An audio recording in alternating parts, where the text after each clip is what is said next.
Summer routines live or die by how easy they are, and honestly, if something takes too much effort, I'm out. That's why Groons is my go-to. It's my one daily pack of gummies covering my greens, vitamins, and minerals. Plus, it has 6 grams of prebiotic fiber, which is more than 2 cups of broccoli. No mixing powders, no giant pills, no hassle. I just rip open the pack and I'm done. They taste good and they make it easy to stay on top of my health, even when life gets busy. Save up to 52% with the code PODCAST at Groons.co. That's code PODCAST at GRUNS.co. All episodes of A Trial by Podcast are for informational and entertainment purposes only. Much to their parents' dismay, neither host is a lawyer, journalist, or investigator.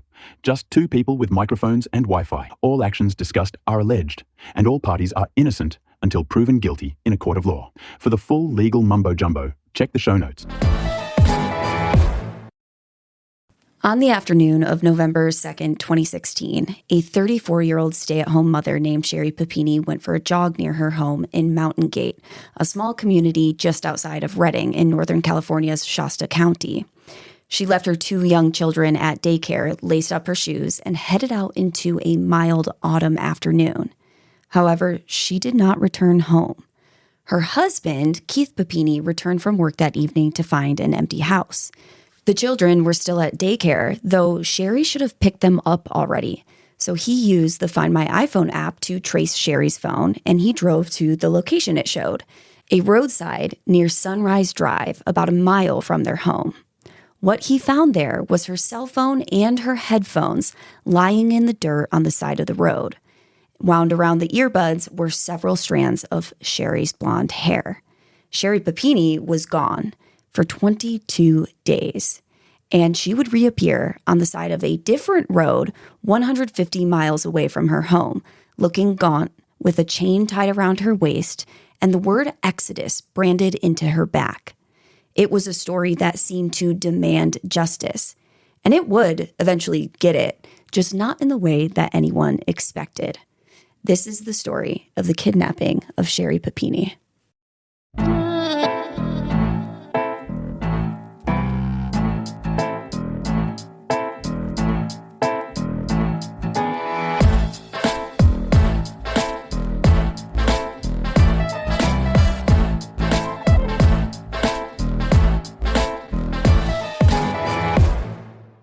All right, welcome back to the pod, everybody. I am your host, Kelsey, and if you listened to part 1 already, then you know we ended up recording way longer than we expected, and I had to make the decision to split this into 2 episodes last minute. So you are going to hear Taylor throughout the episode, but before you do, I am going to give you a summary of last week of part 1, remind you where we're at in this story, and then we're going to jump right back in.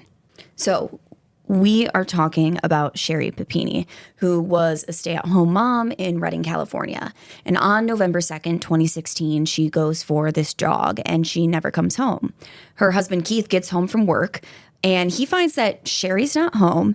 The kids haven't been picked up from daycare. And then when he tracks her phone, he sees that it's on the side of the road, not moving. So he goes over to her phone, like drives down the road to where her phone is. And he finds her, not only her cell phone on the side of the road, but he finds her headphones with her hair tangled up in the cord, like ripped out of her head. So obviously everyone assumes the worst. It seems that this soccer mom had been snatched off the side of the road. And this blows up into a massive national story almost overnight. The FBI gets involved. There's search parties. There's a GoFundMe, the whole shebang. And we talked about last week, I think part of the reason that this story was so huge was because of who Sherri was. This was a very classic case of the missing white woman syndrome. She was young, she was beautiful, she was white, she was blonde, she was thin, and she was a very traditional housewife. And her husband, meanwhile, is on the news, doing every interview he can, crying, begging for her to come home safely. But as investigators start digging into this case, it starts to get messy Because even though Sherri and Keith's marriage from the outside looks like this picture perfect family, this picture perfect life, it turns out that Sherri had been messaging at least 2 men under fake names in her phone. So like she had their numbers saved under female names in her phone. And these were men that she had met at work conferences when she was still working at AT&T. And one of these men was a guy who lived in Michigan that she'd allegedly had an affair with. And her friends start telling police that she'd confided in them that Keith was controlling and maybe abusive. She'd told one friend, quote, "If I ever try to leave him, he'll kill me," end quote. So investigators are like, is this a stranger abduction, or did Keith do something to her? Did he find out that his wife, that he is very controlling over, was having an affair and he did something to her? Now, I will give you the spoiler alert that Keith did nothing wrong in this case, but it was something that the investigators were seriously considering at the time. Then on Thanksgiving Day, which was just 22 days after Sherri disappeared, she turned up on the side of the highway, the I-5, and this is about 130 miles from her home. And when she's found, she's gaunt. She's weighing just 87 pounds. There's a huge chain tied around her waist.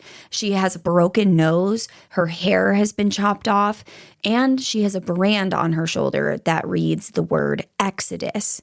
She tells police that 2 Hispanic women kidnapped her at gunpoint while she was on her jog.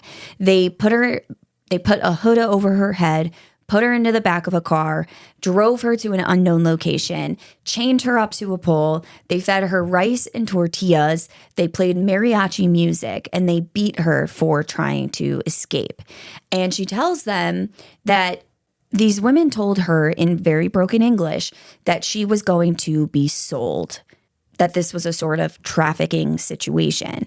And where we left off last week was we were talking about Sherri's demeanor throughout these interviews that she gives to detectives right after she's found, just a few days after being rescued. And again, we're looking back with 2020 hindsight. It's so easy for us to say now because I know a lot more than the detectives knew at the time. However, her demeanor feels very off to me. And yes, everybody responds to trauma differently, but she just seems to have a quip for everything. She seems to have a joke for every part of her story. She seems to focus on sights and smells and sounds rather than the actual events of what took place, of what happened to her. And it really, to me, just feels like she was narrating a story instead of actually living through the trauma. Now, there was an unidentified male DNA profile on her clothes that at the time wasn't matched to anyone yet. But remember, we teased kind of last week, we briefly touched on it, that in 2020, about 4 years after Sherri's disappearance, that DNA profile was matched using genetic genealogy to a man named James Reyes.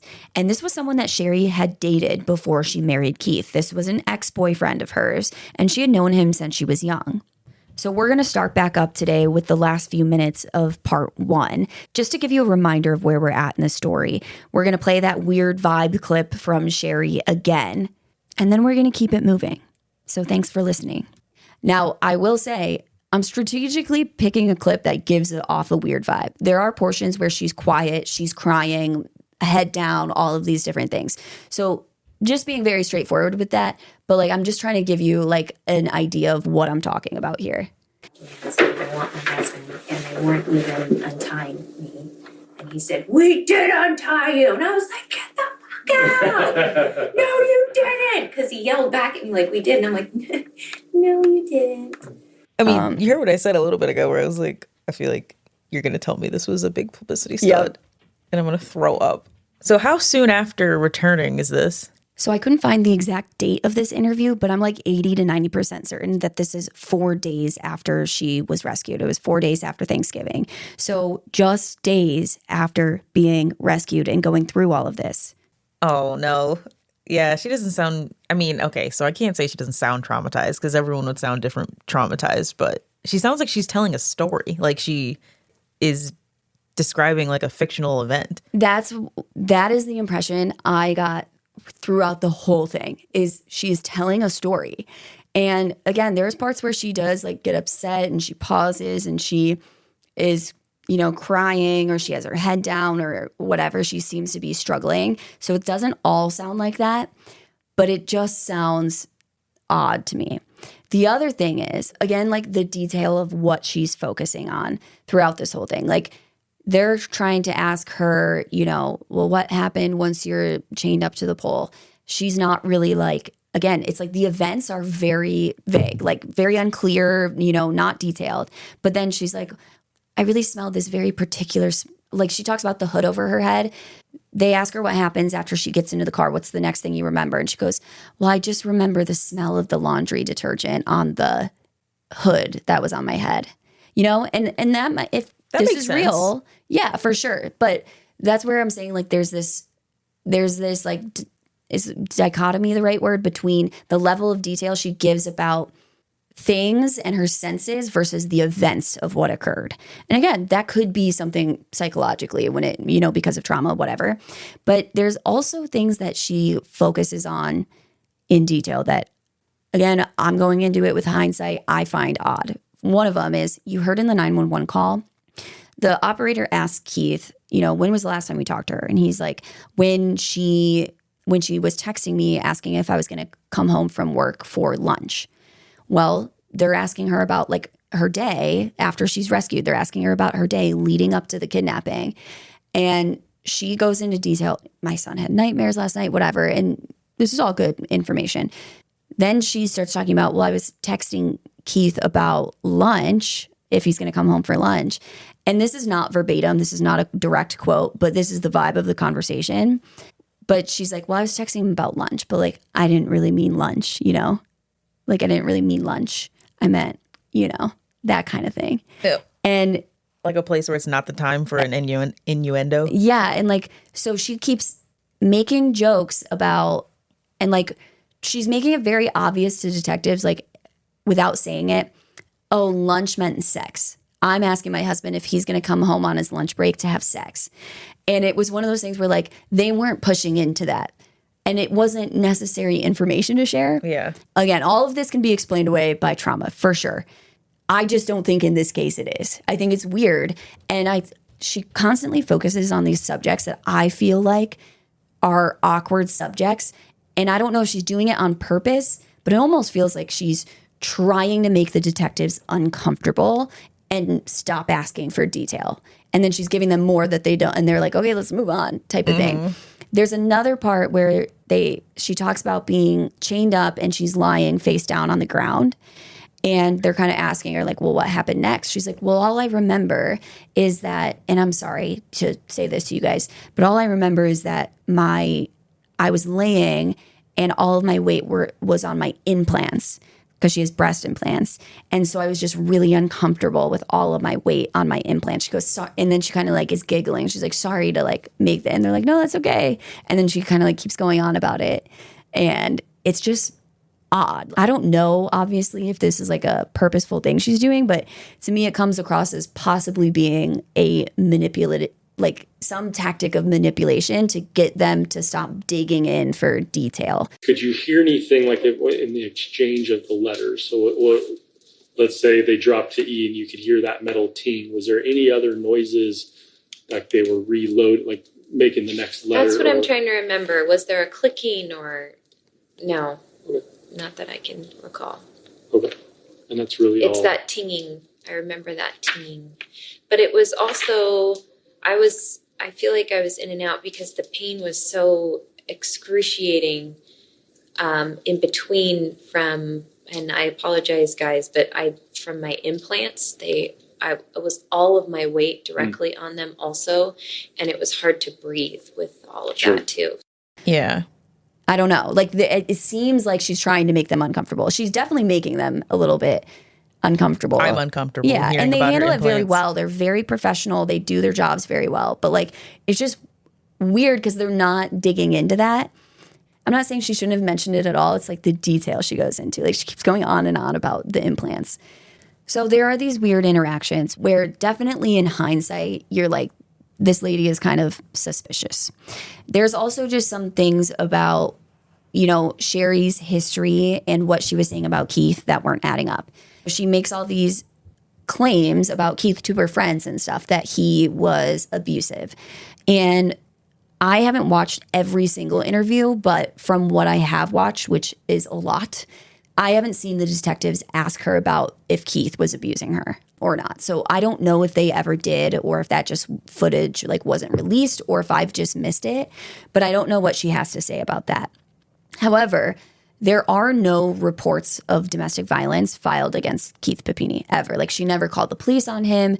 He adamantly denies ever abusing her. And yeah, he continues to do so to this day, adamantly denies this. The other thing is the way other people talked about Sherri. And I think that after she came back, kind of seems like some of the people in her life were starting to feel like this wasn't all adding up. Some of her friends and at least one former partner, when interviewed, told investigators that Sherri had a long-standing pattern of behavior that they found to be relevant. And again, this is where the timeline is fuzzy to me. I don't think this is like immediately after the disappearance, but I'm not sure if these interviews and like what they're telling police, if this comes out before the DNA match or after it, I'm not certain. But what they tell investigators is that she had a major tendency to lie, and she had a tendency to run. Her friend Asia Coleman told the police, quote, "That's how she used to deal with things as a child. When things got hard, she would just run away," end quote. This pattern, it turned out, was documented in records that predated November 2016 by more than a decade. There is a call log from the Shasta County Sheriff's Office dated December 17th, 2003.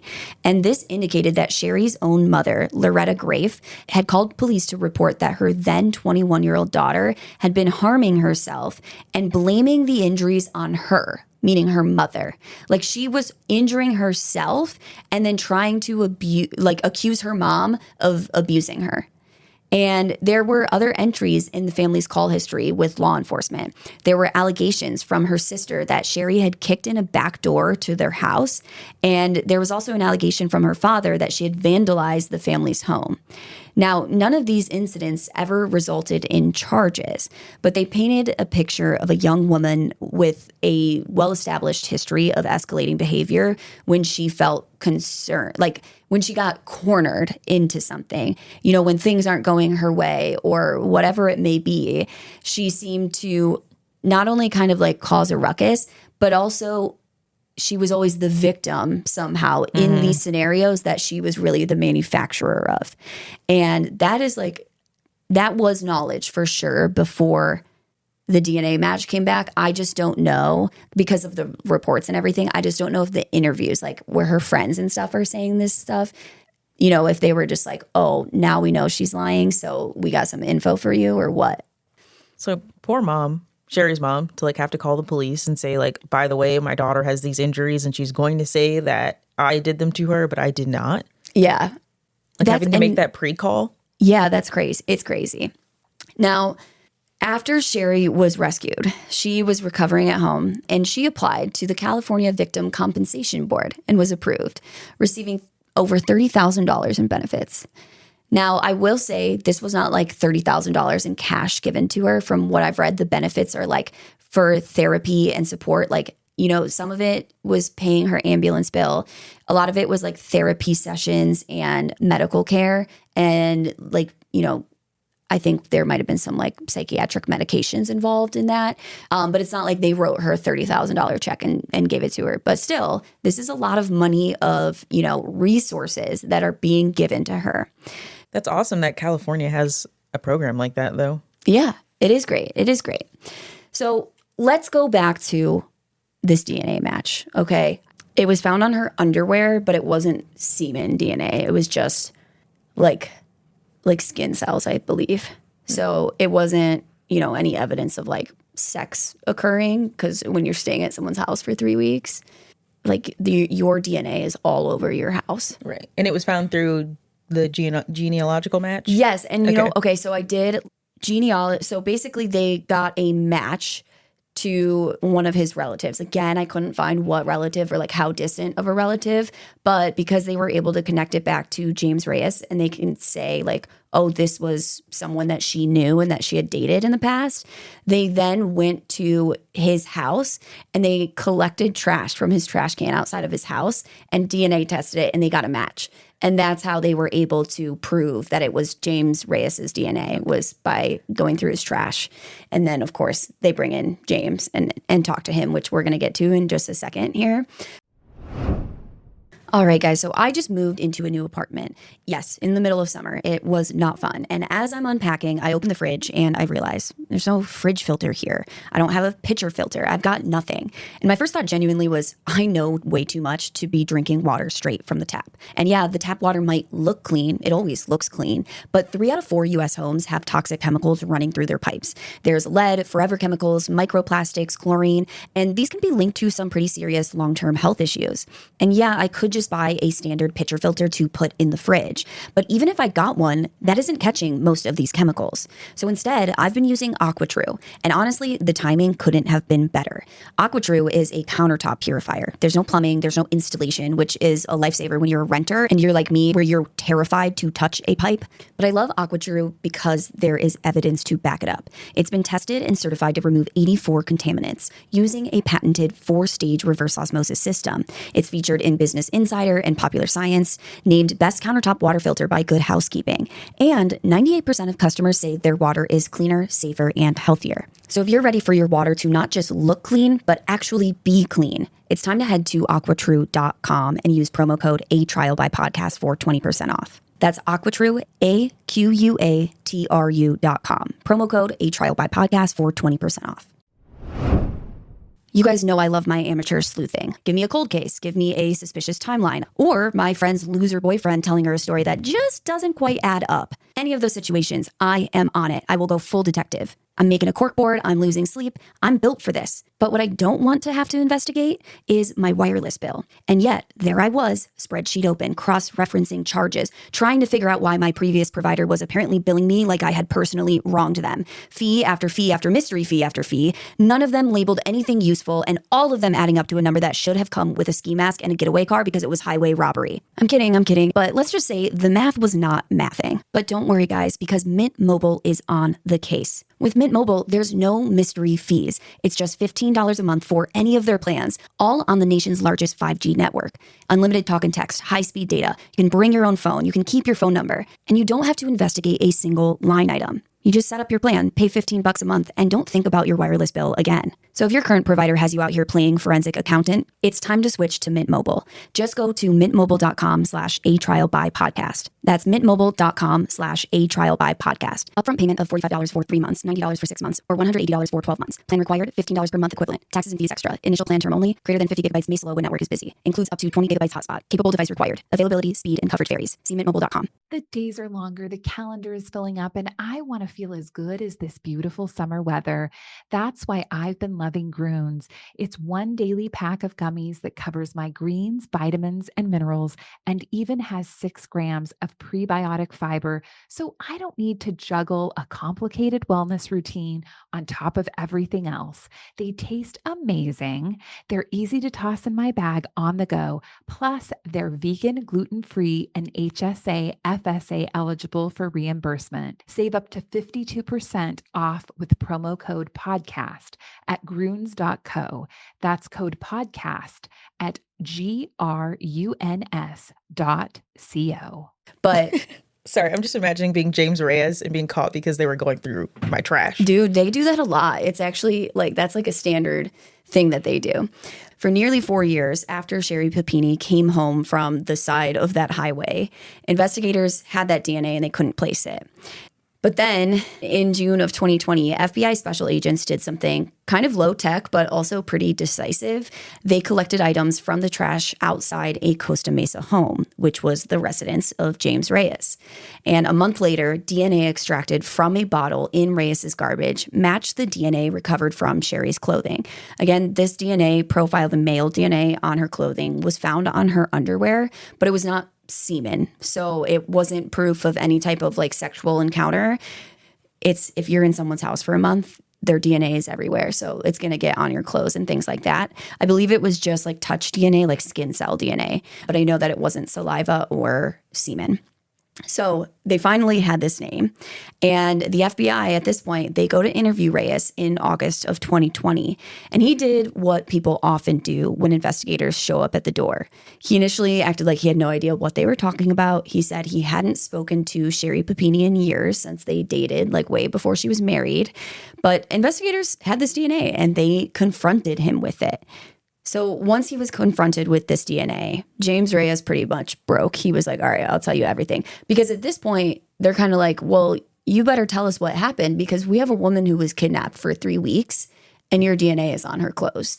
So tell us what happened. Otherwise, we're really thinking that you kidnapped this woman and whatever. So he kind of breaks at this point.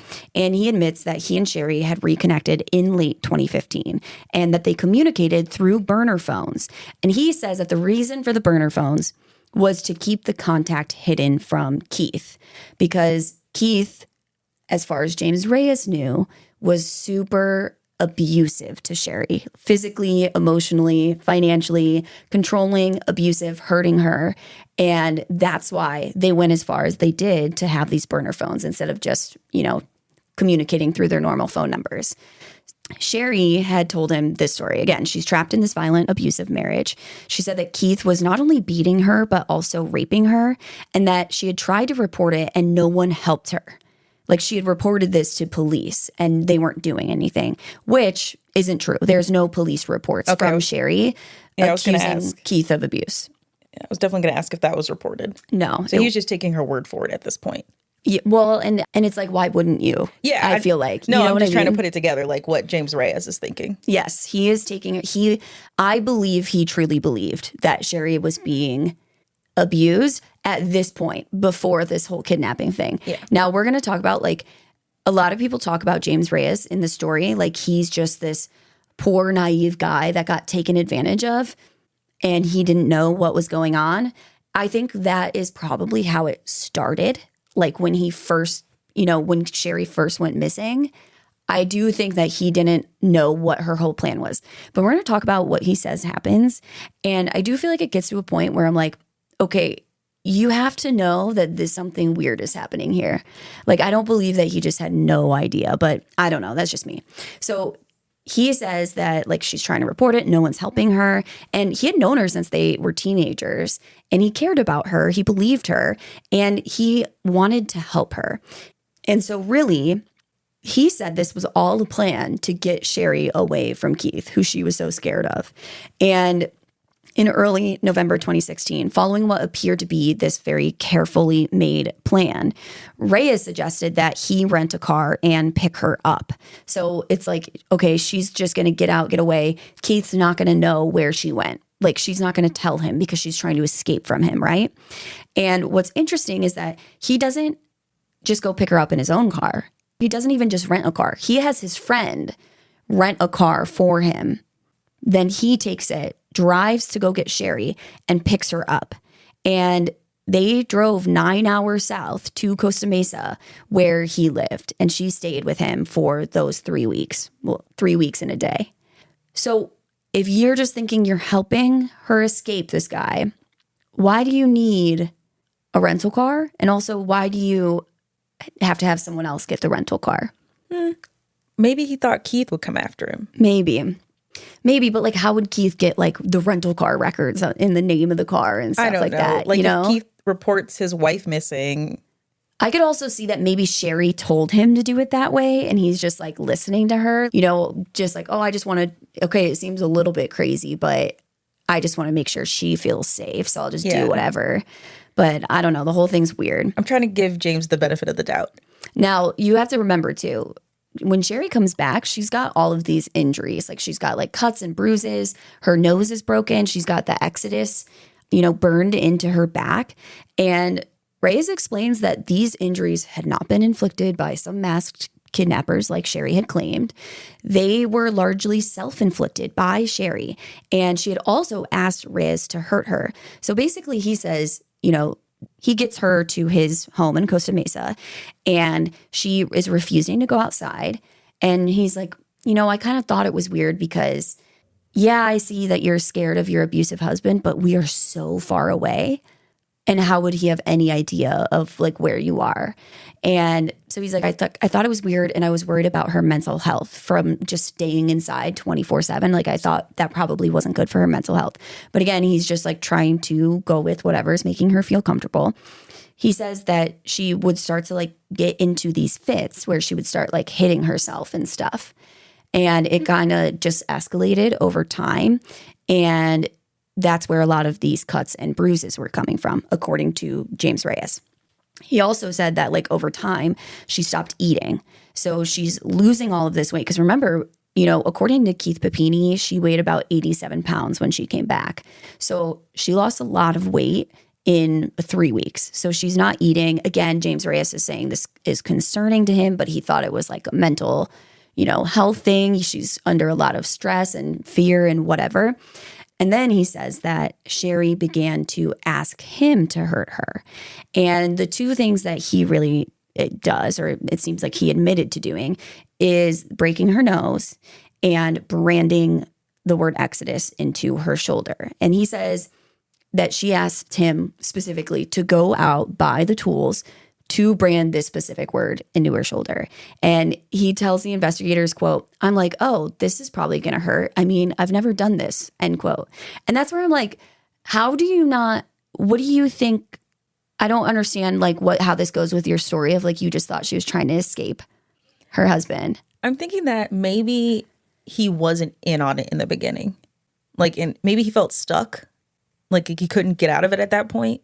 Or maybe. Like when she was already quote unquote kidnapped at his house, like he's like, well, I can't return her now, like it's too late. Right. Yeah, I guess I thought about, so the other thing that she has him do is break her nose, and I've read two different versions of how he does this. Like one is that he does it with a hockey stick, and the other one that I've heard, which is insane, is that he like used a hockey stick to hit a puck into her nose. And I'm like, that sounds like you'd have to be so good at hockey to hit her directly in the nose. So I don't know if it's just like, kind of a game of telephone, like it's been changed a little bit. Like to me, it makes more sense that he just hit her in the face with the hockey stick.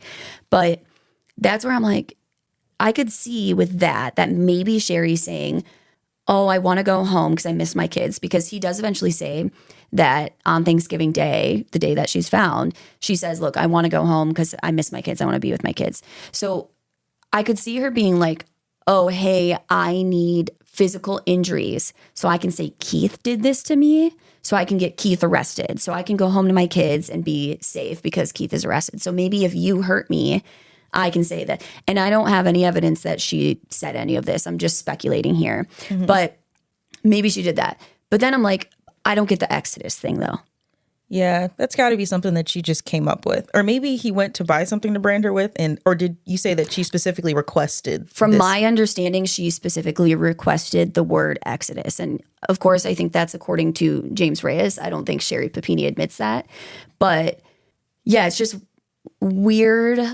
Like, I can see why she did that for the kidnapping scheme, but I'm like, James Reyes, you didn't question why the branding and the Exodus, like that just seems very odd, even if you're like thinking that you're hurting her so she can blame it on her husband, who is really abusive, but she needs proof or something. Mm-hmm. Like that just seems like very specific proof. I don't know. Maybe is James like in love with her at this point?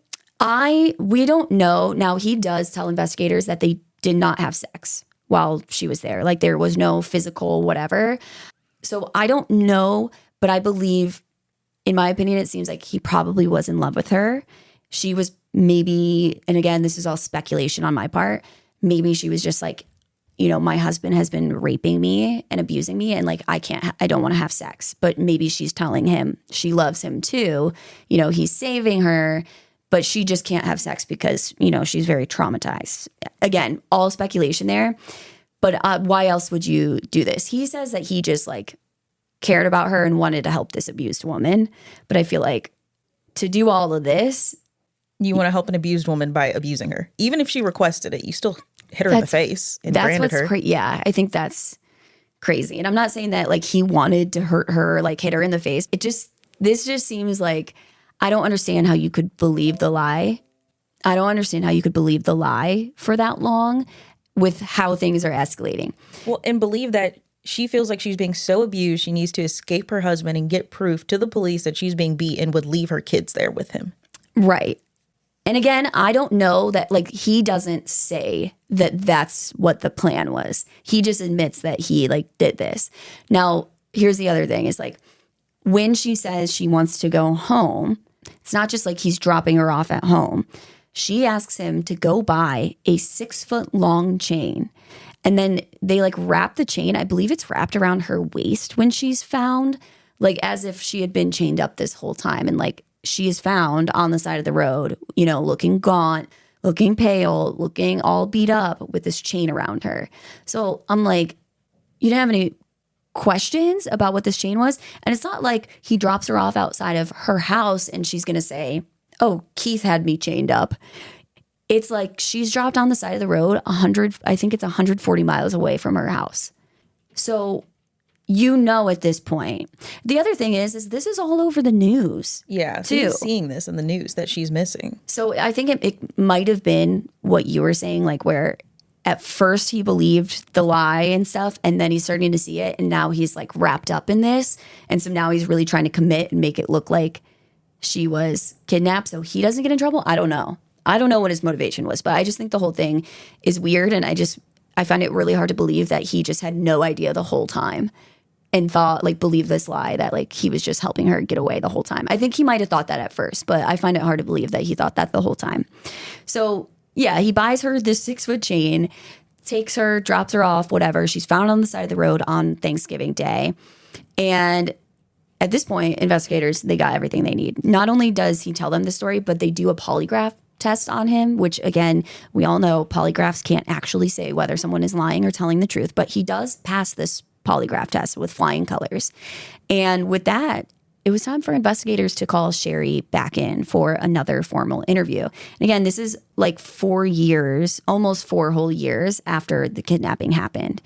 And on August 13th, 2020, this whole interview is recorded and the footage is released publicly so you can watch it online. And guys, I do really recommend it. It is an extraordinary watch. The kahunas on this woman, it is unbelievable the way she tries to stick to this story.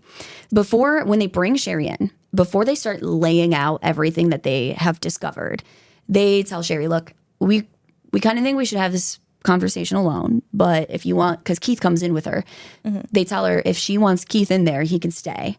But it's up to her. Does she want to be alone or does she want her husband there? She chooses to have Keith stay with her. And the detectives really start the conversation with a warning. They say, hey, we are federal agents and lying to a federal agent is a crime. So you need to be honest here. Sherri seems unfazed by this. No problem. She's not lying. It's been 4 years. She feels like she's gotten away with it by now. So there's no way they have evidence against her. Probably. So she confirms to them. She's like, yep, I understand. And the agents then informed Sherri and Keith that they had found the home that Sherri had been taken to during her imprisonment 4 years prior. And they started pulling out photos that showed scenes that seemed to be exactly what Sherri had described in previous interviews. Now, of course, we know that these photos are of James Reyes's home. So in one earlier interview, like one of her early on interviews right after the kidnapping, she had described this pole that she was chained to in detail. And the way she talks about this pole, like she has such disdain for this pole. She says that this stupid pole is the only reason that she was there. Because like if it weren't for the stupid pole she was chained to, she could have gotten away. So the shelf, I could grab like the ledge. If I was on my tiptoes, I could grip the ledge. And then there was this pole, stupid pole that was attached here, came down like all the way up. Fucking pole is the only reason why I was there. This pole she had described in detail, and they show her a picture of this pole because this pole exists in James Reyes's house. And Sherri is like, oh yeah, it's really similar, but this part's a little bit different. this part here is a little bit different. It's just, yeah, I remember the feeling of that. That is really similar, but it's just a little bit different. And they're like, well, how is it different? Tell us more. Give us more detail. If you look at this closet, I literally was cleaning papers out yesterday and found that drawing that you didn't. I haven't even looked at the picture yet, but I've seen it now. Can I look at it? Yes, I just found the original one of that I was trying to explain. It's a little bit different, but it's pretty, excuse my language, it's pretty fucking similar. But it's different. what's different or what's the same? There's a lot of shit in the photos, but... Now, can I ask a question? Is this from the same house as that? We'll get to that. Oh, okay. What do you see in this photo, Sherri? Like what? You said it looks very similar. What's similar? This is what I'm remembering, that feeling, grabbing it and feeling that feeling. But this part is different. This part is different. That definitely So you're doesn't saying look this the metal same. part, it looks the same as what you remember, but this piece right here. This part doesn't look the same, right? And what was the difference in it? That there was a lot more. There was a lot more there. Like bulkier? Yes, thank you. But she's almost praising the investigators for getting so close, but it's like, oh, close but no cigar type of thing that she's saying, which is hilarious because not only do these match exactly what she's describing, but they know it's from James Reyes's house. They know that she knows it's from James Reyes's house, but she's not dropping this act. Like, she's trying to make them believe that, oh, they got the wrong house. They got the wrong house. And okay, if it's just one picture of a pole, you could see maybe, Right. there's some similar poles in other houses, whatever. But it's not just the pole. They have a ton of photos of these really specific things that she described. And how I was saying earlier, in these initial interviews, she was really detailed about what she was seeing, what she was hearing, the smells, all of this stuff. But when it came down to the events, she was super evasive about it. What it seems like is when she's talking about what she's seeing and stuff, she's being very honest, which is a smart tactic when you're lying, is to stick to the truth as much as possible. But it really does her in the end, because she describes to them in those interviews James Reyes's actual fucking house. And so they show her a picture of that pole. They show her a picture of a hole in a closet, but the hole in the wall in the closet is exactly like a hole in the wall in a closet that she described to them in one of those interviews nearly 4 years ago. There's also a crack in the bathroom tile that they have a photo of that she specifically described this exact crack in a formal interview earlier on. So she is giving them these real features of James's home and saying that this is the house that she was kidnapped in. And what's funny is that Keith Papini is seeing these images, and he's been hearing, what detectives have been hearing for years. Even at one point, years before this, 2 years before this, Keith Papini sends a picture of a coffee table that they saw somewhere. I don't know if it was at a furniture store or at someone else's house. He sends that picture to detectives and he's like, Sherri said this looks just like the coffee table that she's been describing. Well, that picture looks just like James Reyes's coffee table. Maybe at this point she's just saving face for Keith. Not detectives, because she made the mistake of bringing him in the interview. Maybe a little bit. She's trying to keep it together because she can't reveal it to him. Well, I think she's trying to save herself, too. I think she knows that she's done for. I don't know, dude. I think the balls on this woman are next level. Because they're showing them these pictures. Keith Papini seems excited. He's like, oh my God, you guys found the house. At one point, he even pumps his fist in the air, in celebration. Oh my God, that's it, Sherri. That's exactly what you've been describing. Because at this point, they have not said that this is James Reyes's house. They're just hey, we found the house that you were at for those 3 weeks. And they're not even really accusing Sherri of lying yet. They're just look, we found the house. Isn't that interesting? Kind of waiting to see what she's going to say about it. Mm-hmm. And Keith's fucking stoked. He's oh my God, they finally found the house. And presumably that means they found the person who had done this to his wife. But again, Sherri doesn't seem very convinced by these photos. Her response again was to claim that the photos looked similar to what she remembered, but they weren't quite the same. That's kind of the pitch she's giving. I'm wondering right now if she's going to go the route of James Reyes kidnapped me, or if she's going to try to get him out of it. Oh, Sherri is a one woman, like every man for himself type of gal, for sure. Oh, no. So after they show all these photos and they're pointing this out and she's still sticking to this story, like, oh, you know what? I don't think that's it. They kind of are like, look, Sherri, we know that this is the house that you were at. We're showing you all of this because ultimately this is the house. We found the house. We found who was involved. We talked to family who knows that you were there, and talked to a couple people talked to one guy who did see you during this event. Fortunately, there's a lot of truths and then there's some unknowns. Like one of the simple ones, like, well, this description of the bathroom is just weird. Like that was like an argument in all of our offices where we were sitting there like this part's weird. But then we find a house with it. And they're really not playing games anymore at this point. They're like, we know that you spent those 22 days in this home. And not only do we know that because all of the descriptions match this home, but because, quote, the DNA that was on you belongs to James Reyes. That DNA alone says it's him.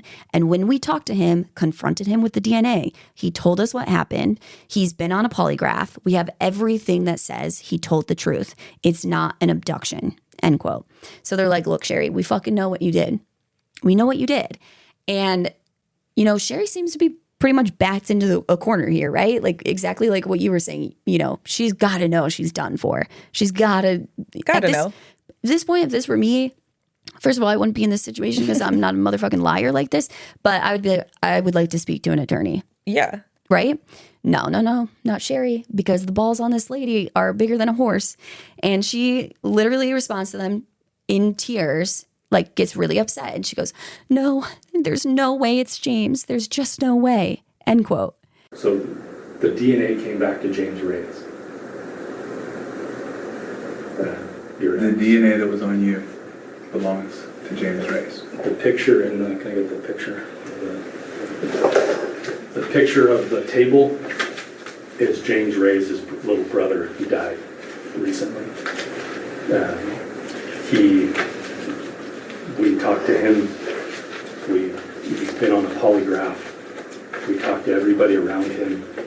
We have the rental agreements, phone rental, the car rental agreements.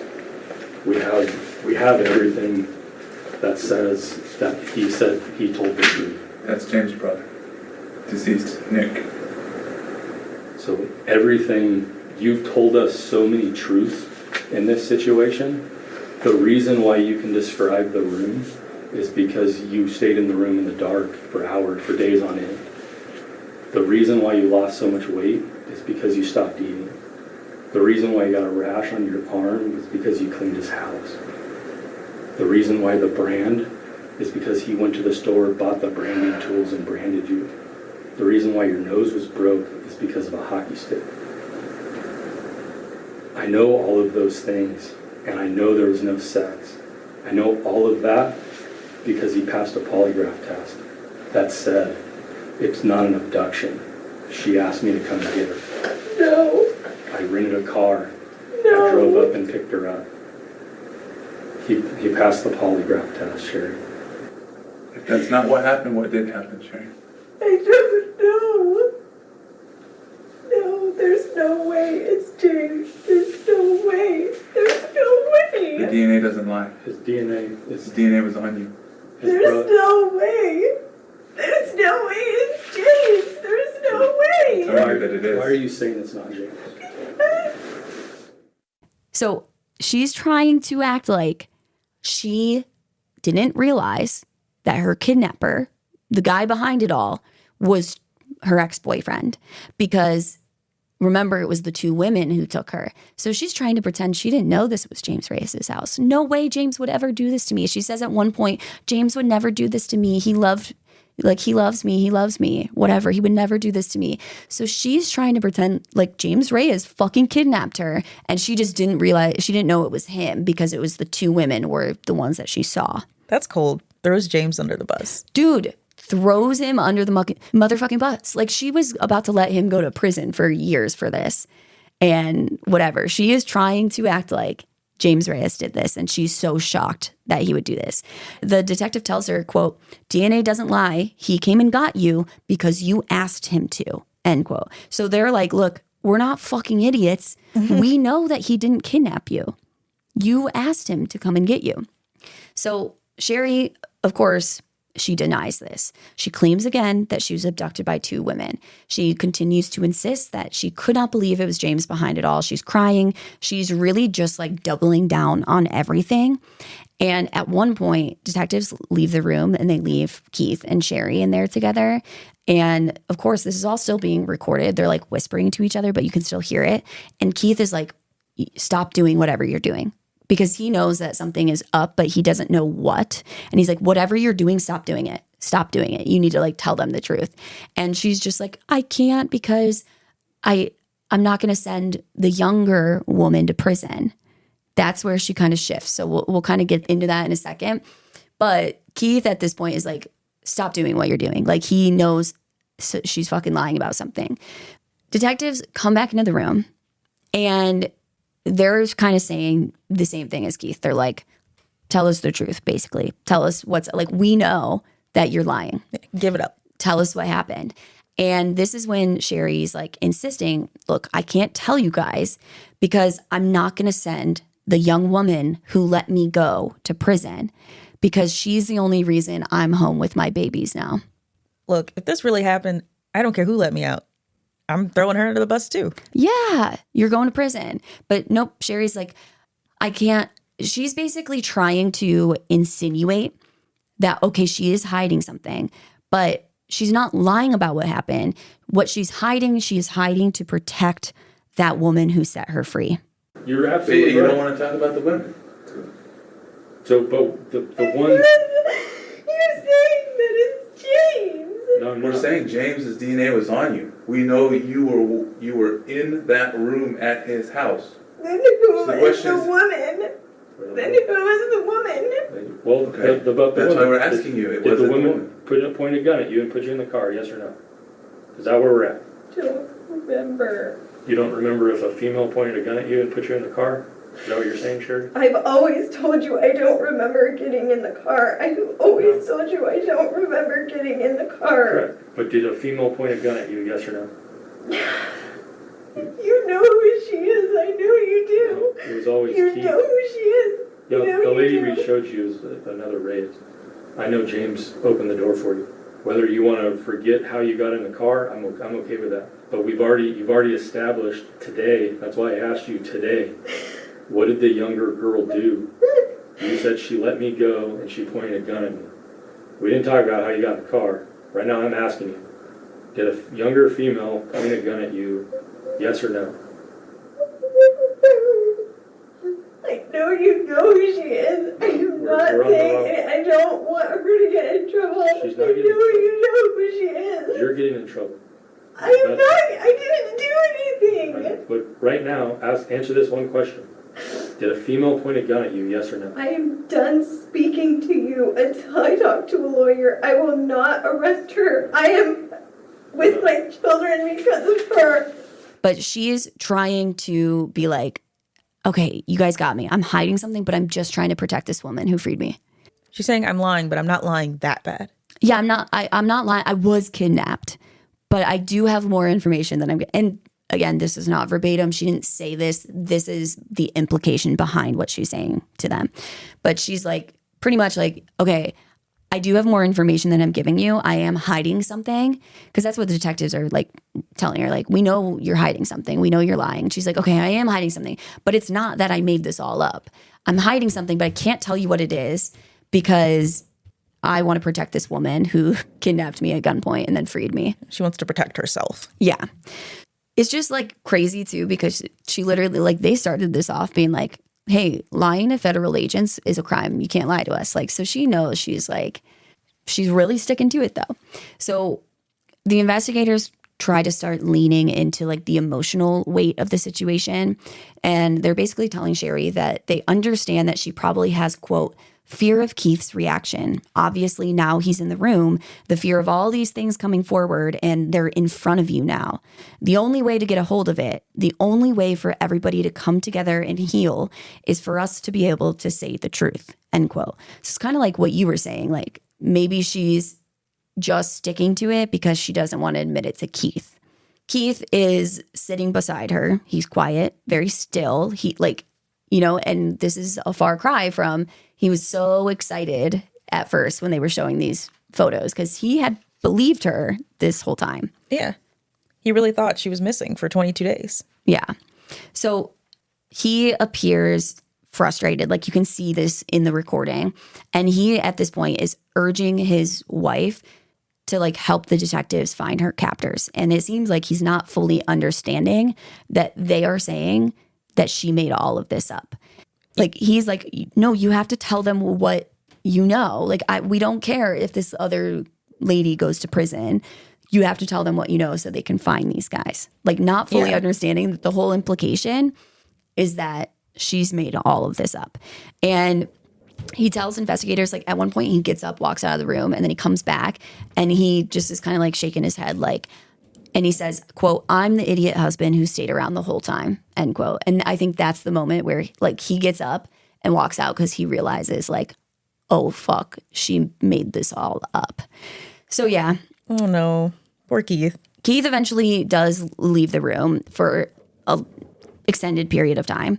And once he does, the investigator confronted Sherri with something else, something that she probably hadn't expected.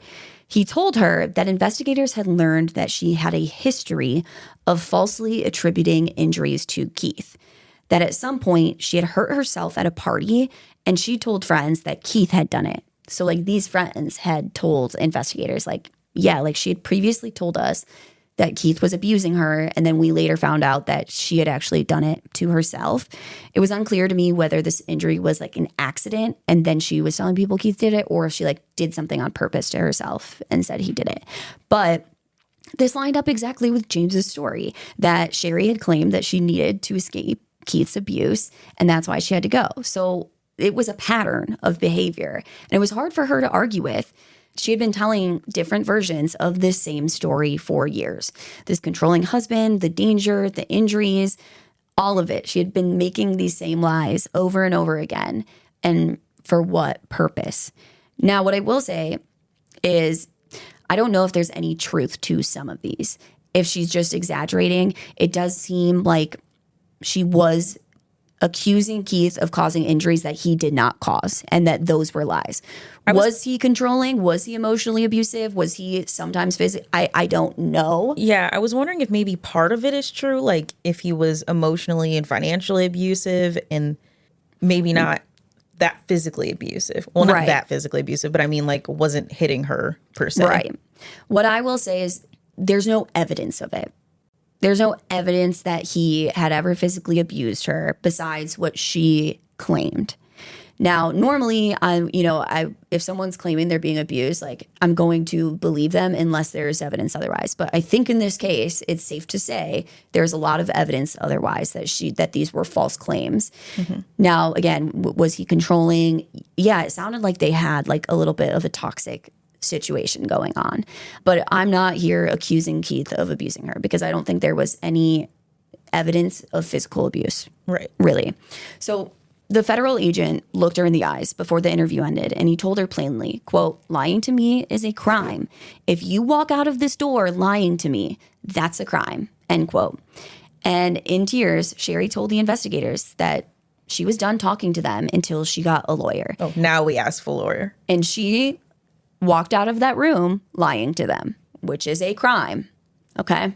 So on March 3rd, 2022, 5 years and 4 months after Sherri Papini had gone jogging and never come home, the FBI arrested her on federal charges. The family characterized the arrest as a, quote, ambush, saying that she had been taken into custody in front of her children in a, quote, dramatic and unnecessary manner, end quote. She was charged with 34 counts of mail fraud and 1 count of making false statements to federal agents. Now, I wish you guys could see Taylor's face. Why mail fraud? I got you. That was my question, too. I'm like, mail fraud. So mail fraud is a federal crime that really covers any scheme to defraud someone that uses the U.S. mail system. So if you're committing fraud through the mail, whether it's letters or documents you're sending, whatever it may be, that constitutes mail fraud. So the bulk of Sherri's 34 mail fraud counts were tied to payments that she made to a therapist who was treating her for anxiety and PTSD that she said stemmed from her kidnapping and whatever. So she basically had to pay this therapist. And then if you remember, she had filed for that victims compensation fund. And so basically she had to pay the therapist, and then she had to submit like the invoices or whatever it may be to the victims compensation fund. And then they would reimburse her for what she spent. Okay. So every time a reimbursement check for one of those therapy sessions was sent through the mail, that was a separate count of mail fraud. So it's funny because she's going to therapy sessions because of PTSD and whatever from this kidnapping that was not real. Why are you doing that? You don't need the therapy. It wasn't real. So was it just to bulk up her story to make it look more legit? Because of course you need therapy if you were really kidnapped and tied up for 3 weeks. Right. So that's what's funny. It's like, this is, again, her own undoing, is her like really doubling down on this whole fucking thing. Because the only other count they have is the one count of making false statements to federal agents. It's her going to these therapy sessions and just, also she could have just probably just paid for them out of pocket. Like, they seem to make a decent living, even though she wasn't working anymore. Just pay for them out of pocket so you're not committing mail fraud. Obviously, she just didn't know that was mail fraud, I'm assuming. But yeah. Because I didn't. So it's just like funny, honestly. It is funny to me that she just really fucks herself over so many times. Well, that, and she had to prove that she needed the victims fund. Well, so yeah. it had to be used on something. Yeah, I guess. So 6 weeks later, she pleads guilty to 1 count of mail fraud and 1 count of making false statements to federal agents. So she never goes to trial. Like, that she takes a plea agreement, basically like, hey, if you just admit that you're guilty, we'll drop 33 of these counts. So in September of 2022, she was sentenced to 18 months in federal prison, double the 8 months that federal prosecutors had requested with the plea agreement. So they suggested that they give her 8 months, but the judge was like, nah, she's going for longer, which I think a lot of these plea deals, when there's not a sentence that is like in writing agreed upon, that's the way that it goes. Like, they say, oh, we're going to try and like get you off easier and get you a shorter sentence for, you know, whatever you are pleading guilty to. But the judge doesn't have to do that unless it's like actually outlined, like, hey, if you plead guilty, you'll only serve 10 months in prison or whatever it may be. So the judge was like, yeah, fuck that. No. Oh, well, I hope people are now requesting their plea deals in writing. Well, they do. The plea deal was in writing, but basically it just didn't promise her a certain sentence. Really what she was getting out of the plea deal was the dropping of the 33 mail fraud counts, because she only pled guilty to 1 count of mail fraud instead of 34. Well, and I imagine she also doesn't want it to be super public. Like, I feel like a long trial would just be... Oh, well, trust me, this was super public. And I get where you're coming from there, but I disagree. And we'll talk about why. I think she was loving that it was super public. Oh. We'll kind of get to that in a minute here. But yeah, it's crazy. Before we kind of talk about the aftermath for Sherri, I want to talk about Keith. Because it takes about 2 years before Sherri is like sentenced. And between that interview where they confront her about James Reyes to like when she's actually sentenced is about a 2-year span. So like, this is a long 2 years. Keith stands by her after that interview for a while. What was going on in their home and privately, I don't know. But he did stay married to her, and he seemed to have like stood by her for at least a period of time. In the interview room 2 years earlier, when investigators confronted Sherri about James Reyes, Keith sat behind his wife. He watched the investigators dismantle the story that he had been defending for years on national television. Like, he's been telling this story to everybody for years, trying to find whoever did this to his wife. And again, he does seem to stand by her for a bit after this. What his motivations were, I don't know. Obviously, he does end up leaving her. And he does later admit that he had actually felt something off the very first moment that Sherri came home. He said that when he went to the hospital to see her after she was rescued and he pulled back the hospital curtain and saw the look in her eyes, he felt like she was lying. He felt like she was lying about this whole thing. But, and honestly, it's like, the look in her eyes, that kind of seems like, well, how could you know? But also, it sounds like he probably experienced her lying a lot. You know what I mean? This is something he's used to. And he says, okay, I thought, I saw this look in her eyes. I thought she was lying. But then he saw the injuries, the scabs, the bruises all over her. The fact that she only weighed around 87 pounds. She looked gaunt. The fact that she had a broken nose. The fact that she had this branding burned into her back. He was like, that's what convinced him that, oh my God, she's not lying. Look how beat up she is. And all of his doubt that he had instantly collapsed. And he said that he felt horrible for ever thinking that she would lie about something like that. Right. I mean, you wouldn't want to believe that your spouse would be capable of this. No. And the fact that I just think that says something about who Sherri was in life before all of this. The fact that he even had that thought and that he had to see all of those injuries to be convinced and to believe her, that just says something about like how she was acting before this, I think, of like, you must be a really big fat fucking liar all the time for you to like be missing for weeks and your husband immediately sees you and kind of thinks, oh my God, is she lying about this? You know what I mean? But in an interview, Keith later says, quote, at the end of the day, you feel like if you can trust anyone, it's your partner in life. But I was wrong, end quote, which is sad.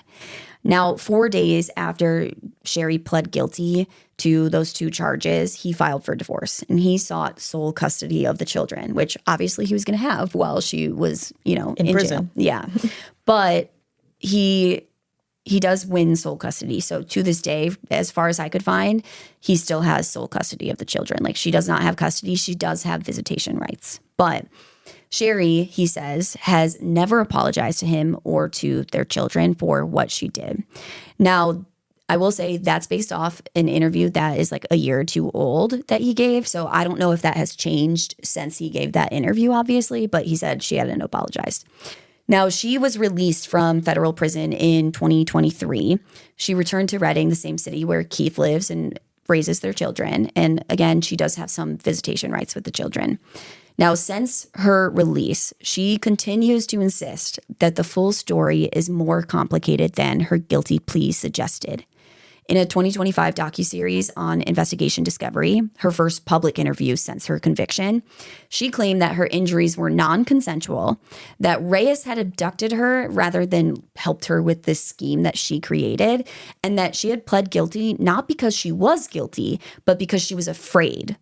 Of what? I don't know. Of going to prison for something she didn't do? I don't know. She was just trying to get a shorter sentence. But so she's still trying to condemn Reyes at this point. She's still trying to say that this man kidnapped her and like beat her up and was like going to sell her to someone. And she's still claiming that these 2 ladies were real and whatever. Does she say that they're like friends of Reyes or like she says she relatives? Doesn't like, I don't think she has an explanation for who they are because remember, according to her, she never saw James Reyes while she was in captivity because she was again shocked when he was connected to this. Now, what I will say, and I think detectives have this right. Let me just throw that out there. I think what they are saying happened, that she made all of this up.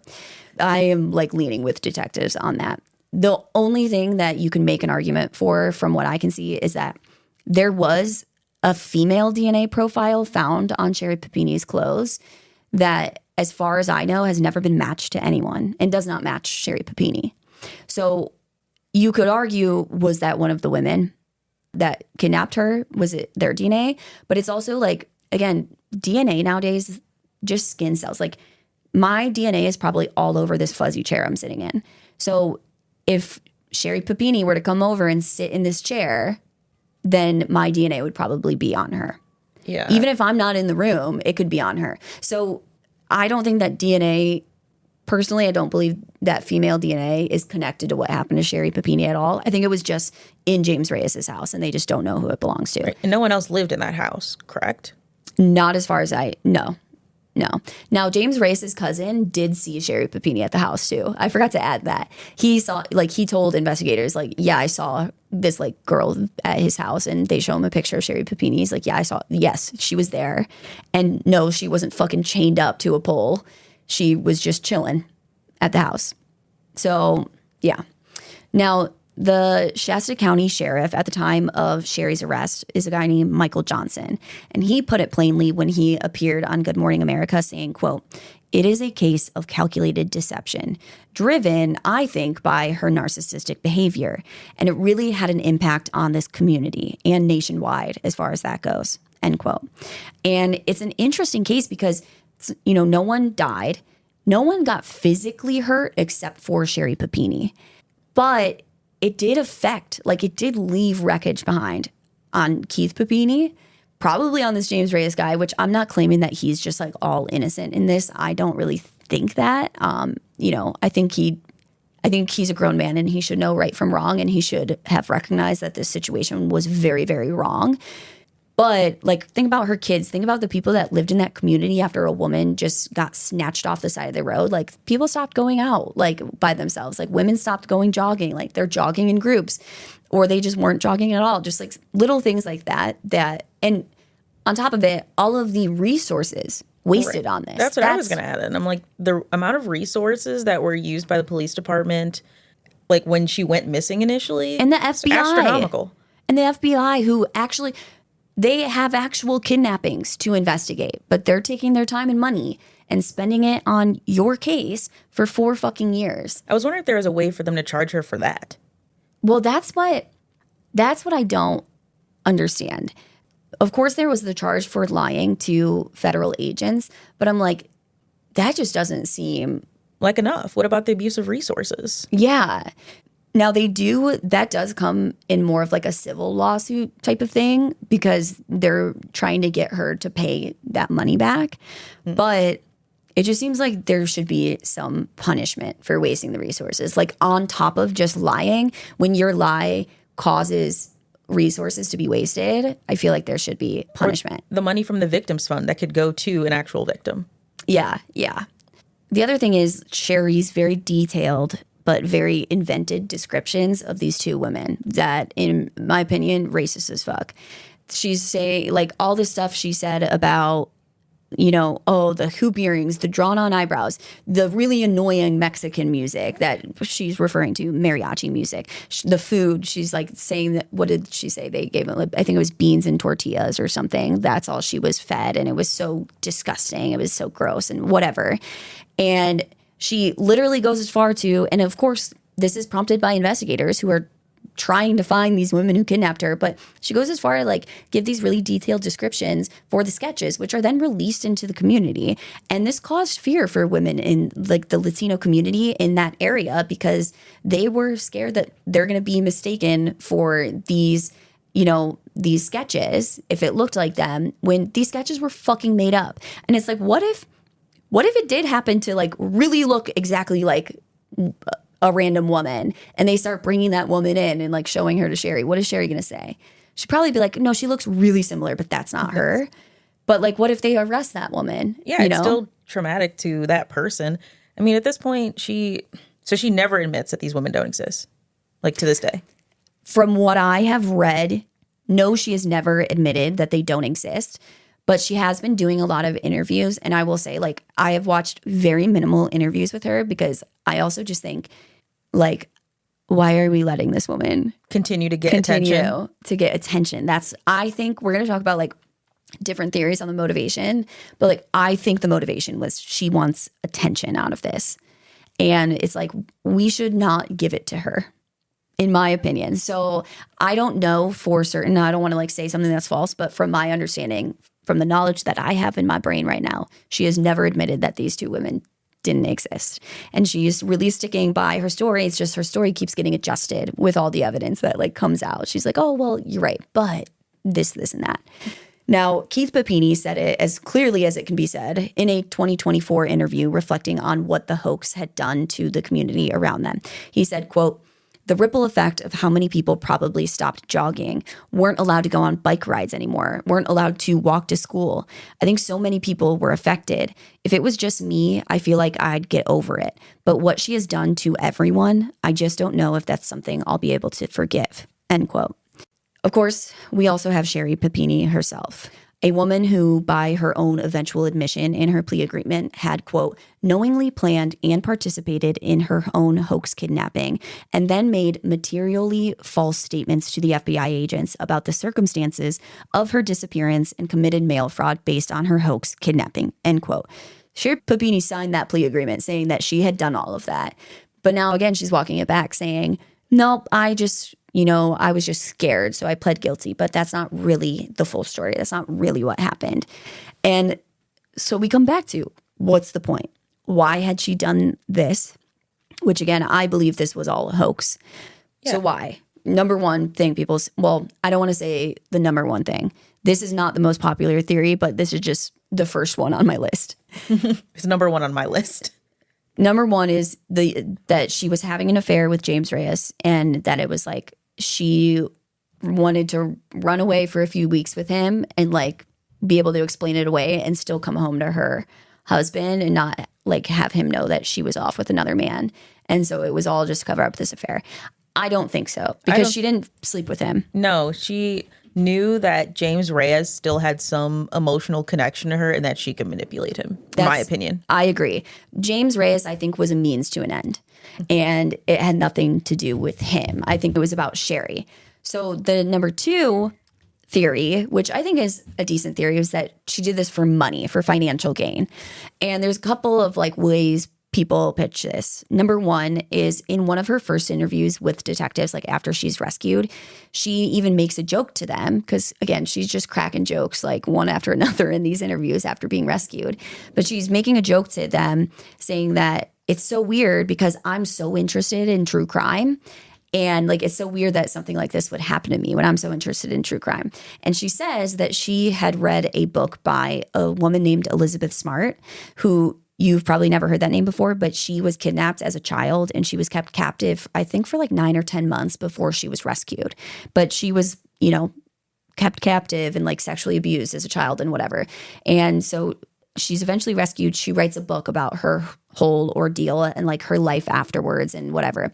And so she's, Sherri's telling detectives in that one of those first interviews, like, oh, I read Elizabeth Smart's book. And so the question was, well, was her plan to write a book about this whole thing and like make a bunch of money off of this? Also that victims compensation fund, but we did kind of already talk about this.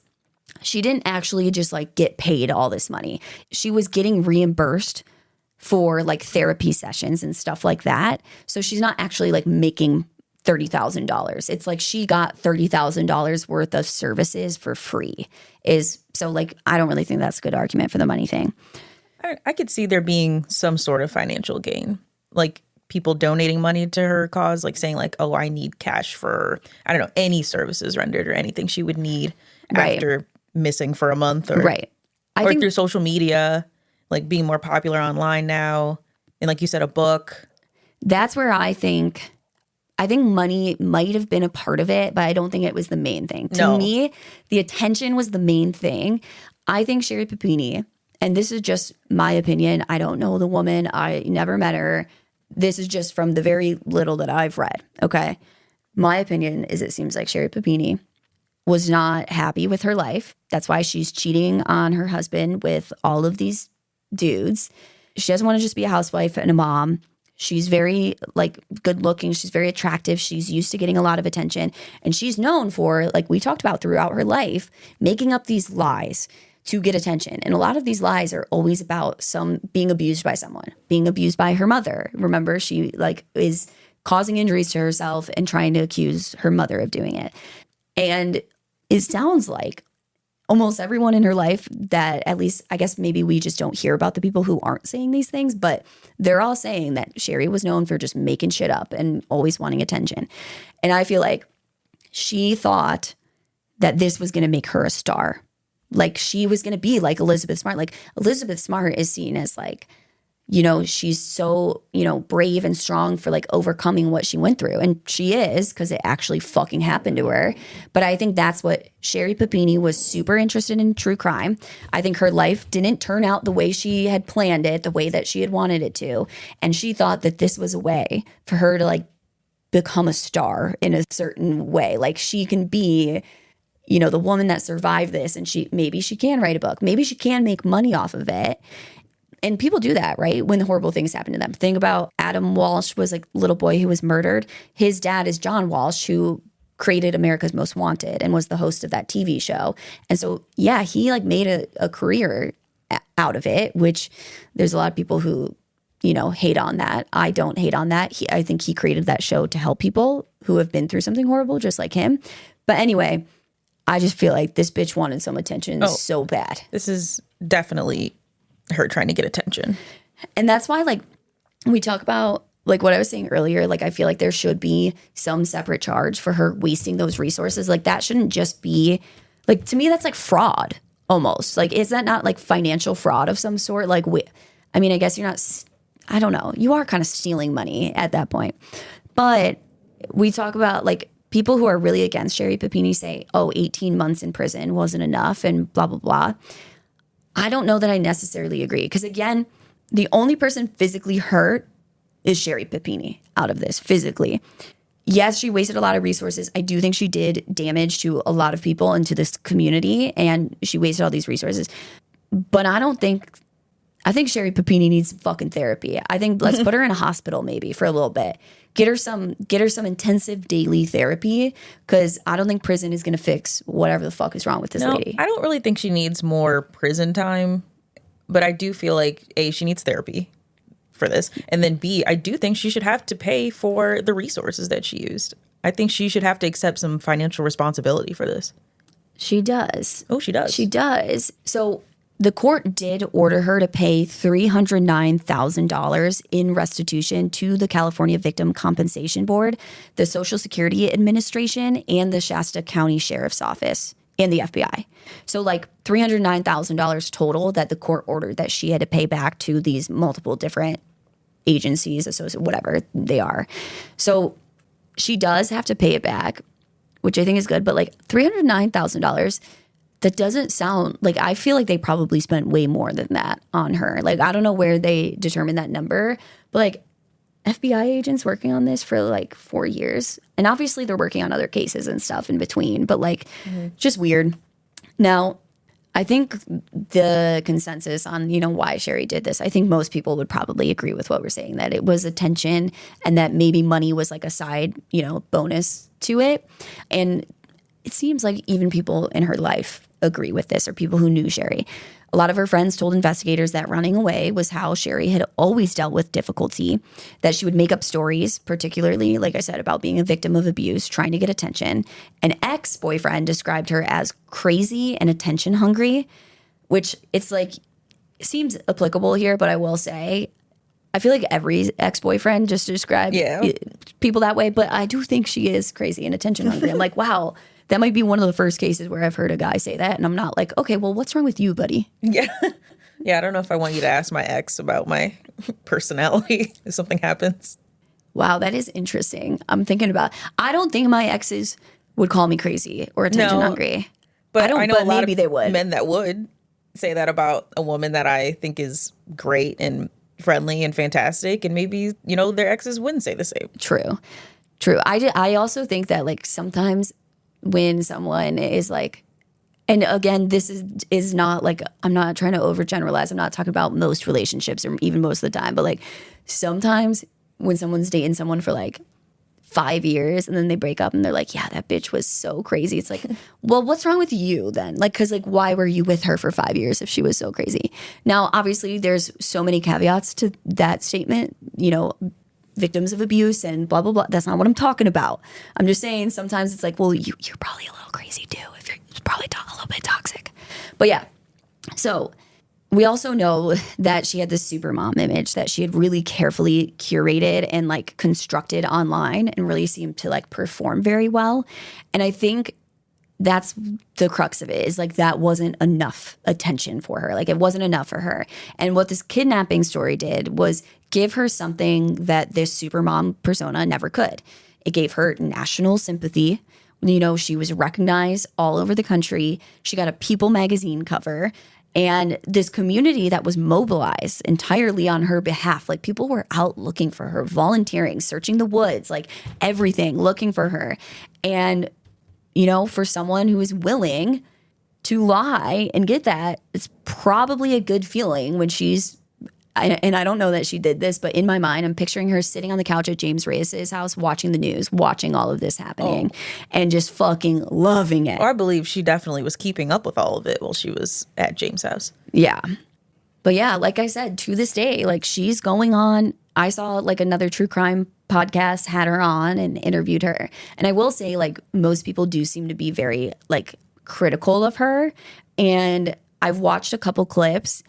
And it is interesting because it's like, I think it's just one of those things where like, it feels like everybody knows she's lying and like they're bringing her on and like, she's acting like this is her opportunity to tell her side of the story.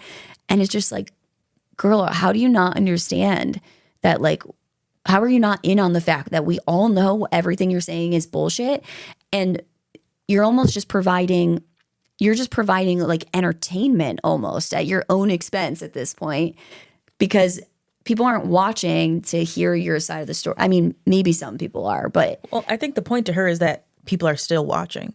Yeah. It doesn't matter that, I feel like she knows that we don't believe her anymore, but she's still getting something out of it. That's what I was trying to say earlier about like, oh, I can't remember what you said, but I was like, you know, I get where you're coming from, but I disagree. Is like, I agree with what you just said is, she doesn't care that it's negative attention.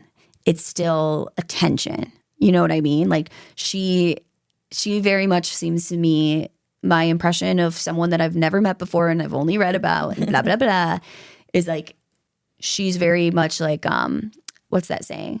All press is good press or whatever. Like she doesn't care that everybody knows that she's a lie. Like she knows that she's not going to convince people. I don't know. But yeah, that is the hoax kidnapping of Sherri Papini. I feel like I said a while back, I don't know if we are leaving it in or not, where I said, I really hope this all isn't for publicity. Yeah, no, you literally, you fucking caught it so early on. So with that being said, I think court is adjourned.